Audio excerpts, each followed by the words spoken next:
उम्मीद मत छोड़ो। जम्मू कश्मीर ने बहुत सारे उतार चढ़ाव देखे हैं। सुप्रीम कोर्ट का आज का फैसला ये एक पड़ाव है, मुश्किल ही सही पर पड़ाव है, ये मंजिल नहीं है हमारी। इसको मंजिल समझने की गलती मत करो। हमारे मुखालफिन चाहते हैं कि हम उम्मीद छोड़ के दिल बर्दाश्ता होके शिकस्त को तस्लीम करें, पर ऐसा नहीं होना है। आप जानते हैं कि सुप्रीम कोर्ट ने यह कहा कि 370 आर्जी है, इसलिए इसको हटाया गया।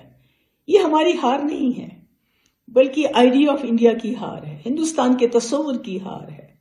जिस तस्वुर के साथ, जिस आइडिया ऑफ इंडिया के साथ, जिस गांधी के हिंदुस्तान के साथ, जिस गंगा जमनी तहजीब के साथ जम्मू कश्मीर के मुसलमानों ने पाकिस्तान को दरकिनार करके यहाँ के सिखों के साथ, यहाँ के बुद्धिस्ट के साथ, यहाँ के क्रिश्चियंस के साथ, यहाँ के हिंदू भाइयों के साथ, गांधी के मुल्क के साथ हाथ मिलाया।